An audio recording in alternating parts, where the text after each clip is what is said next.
So now we will see HTML style guide and best practices. So guys, in this video we will see what are the best practices that you must follow while you are writing the code in the HTML document, and the same practices you should be following when you are going to work on the big projects as well. So guys, a consistent, clean and tidy HTML code will make it easier for others to read and understand your code, and that becomes very important when you are going to work along with your other team members as well. So guys, below are some of the guidelines that you must follow. So basically you should always declare the document type as the first line in your document. So guys, in the VS Code, what we can do is simply I'll remove all the lines of code over here, and simply you can type HTML, and the second option, that is HTML:5, is the one of the simplest option that you can select while creating a new web page. So when you select this option, you will have the entire boilerplate code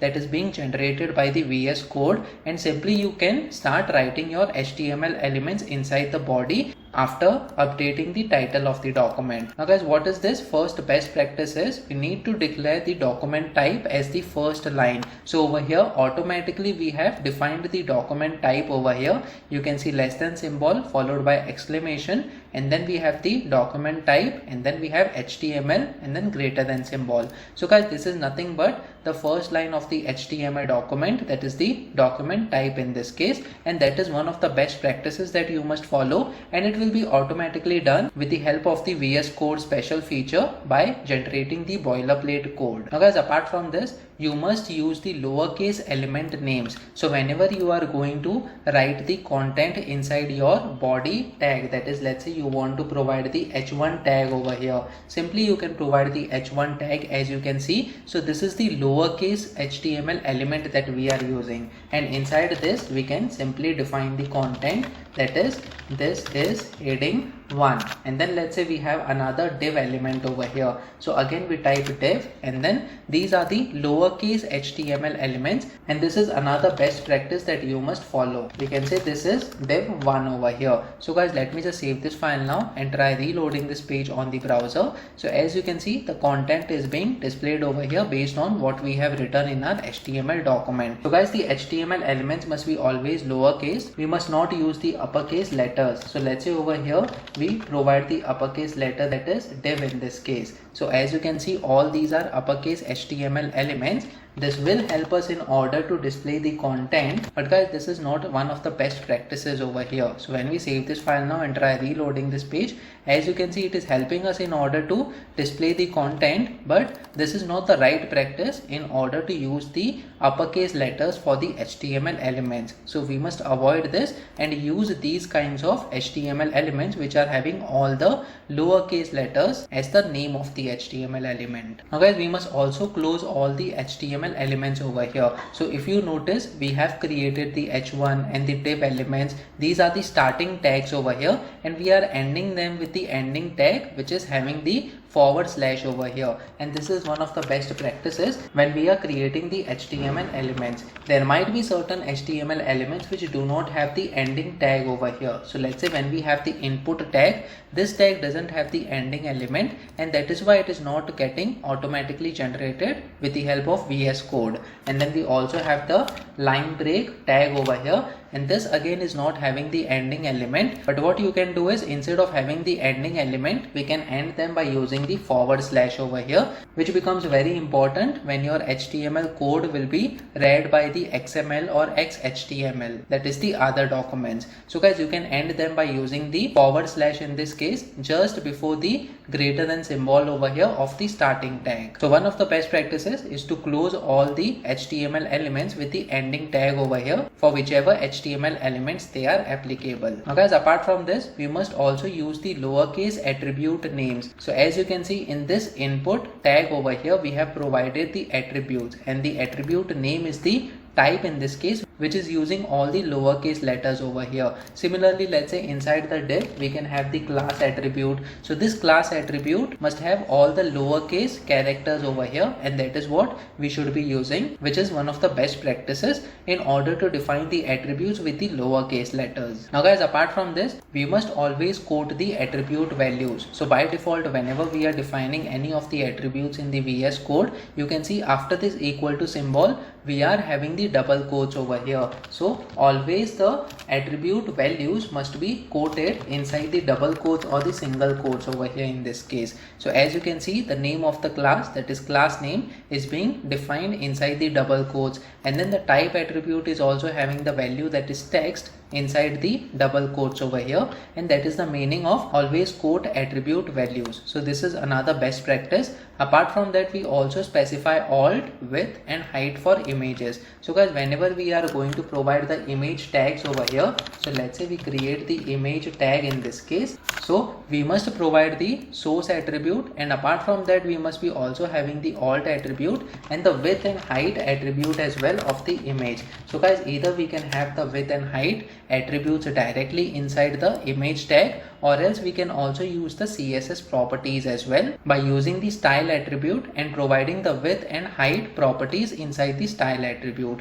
So these three attributes are a must when we are using the image tag in order to display the images on the web pages. Apart from that, the spaces and the equal signs. So guys, basically you can see that there are no spaces before and after the equal to sign. So guys, providing the space characters before and after the equal sign is not one of the best practices over here. So you should avoid this. So as you can see, we have provided the class attribute name, and then we have the space character, and then we have equal to, and then we have another space character. So guys, these space characters are useful when you are writing programs in Java or Python, which we have covered in the other playlist. The links I have given in the description section below if you want to learn about the Java tutorial and the Python tutorial as well.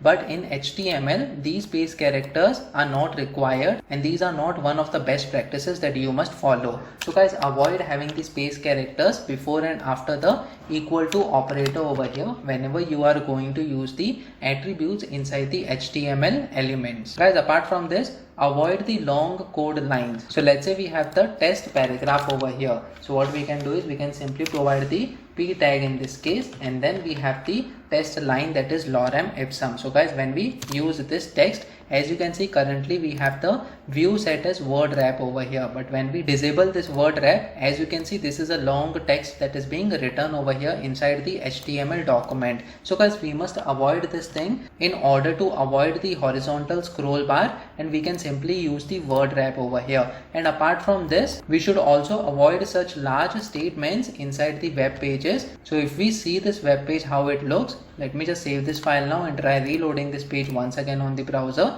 As you can see, from left to right, the entire statement is being displayed. So what we can do is we can display them separately. So this second line can be displayed on another line over here, so that the width of the content is limited and users find it easy to read your content on the web page. So guys, this is another best practice, that is to have the short sentences and to avoid the long code lines over here as well. Now guys, apart from this, we should never skip the title element. So inside the head element over here, as you can see, we have the title, that is the document in this case. So let me just comment out this line. So guys, this thing, that is commenting out the title tag over here, or not having the title tag at all inside your HTML document, this is not one of the best practices, since it is used in order to display the content on the browser tab over here. So when we reload this page, as you can see, it is displaying the name of this file right now, but this is not the best practice. We should always have the title of the web page over here,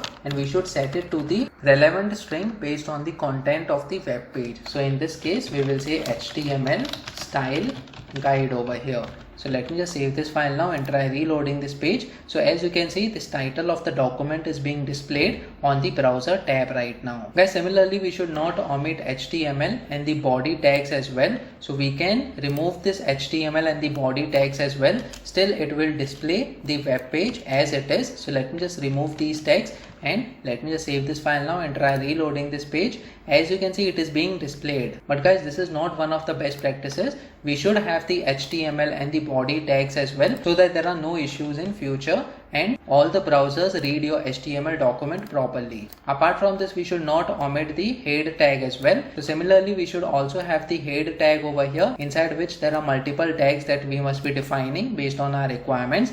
And then very important thing is setting the viewport, which helps us in order to make our web page responsive. So guys, this is the very important line of code over here, that is the meta tag along with the name, that is viewport, inside the head tag over here, which will make our web page look good on all device screens. So whether it is mobile or tablet or the computer device, irrespective of the size of the screen, the web page content will be looking decent as far as user experience is concerned. So guys, these are some of the HTML best practices from the exhaustive list of all the best practices that you must follow. So comment in the comment section below whether you have learned something out of this video. Please make sure that you like this video so that it reaches to more people, and subscribe to this channel so that you get the notifications on upcoming videos as well. The next video that we are going to talk about is form in HTML. So stay tuned.